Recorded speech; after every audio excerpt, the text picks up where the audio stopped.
Hello my dear students. Our today's topic of discussion is letter writing. Formal letters and informal letters. We have done these letters so many times, so let's once more revise it.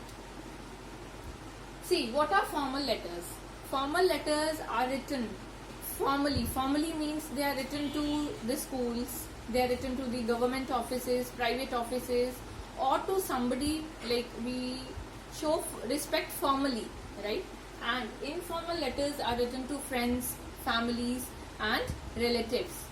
So see, there is very less difference between the format of a formal letter and informal letter. We will revise both, right, to understand the difference. See, first step is sender's address.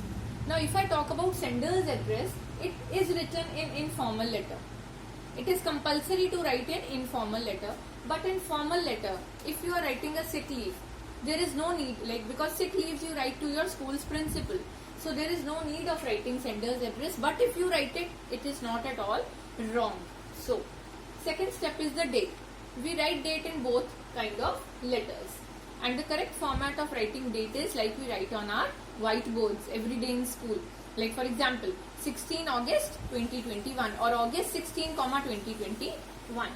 Then receiver's address. Now receiver's address is important in both formal and it is compulsory in both formal and informal letters. In case of formal letter, sick leave, it will be, what will be your receiver's address? The principal, Montfort Word School, Karnal. If it is some other office, for example, you are writing a formal letter to the editor of the newspaper, the editor, The Times of India, Chandigarh, like this. Then comes the subject. Now subject is compulsory for formal letters, but we do not write a subject in informal letters.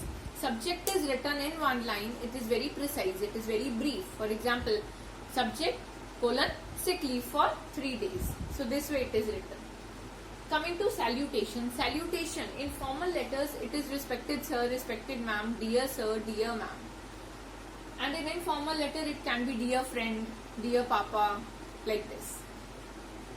Body of the letter. It depends upon the heading of the letter. Whether you are writing formal or informal. If you are writing an informal letter, you generally begin with hi, how are you? I hope you are fine. So this way. Then comes to the closing. In case of formal letters, closing is like I shall be thankful to you, and then you write your name, grade and section. Signatures. Signatures are done both in formal and informal letter in the end. So let's revise once more. Formal letters.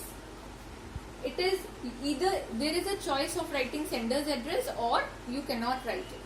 So it is not at all compulsory. But date, receiver's address, subject, salutation, body, closing and signatures are compulsory.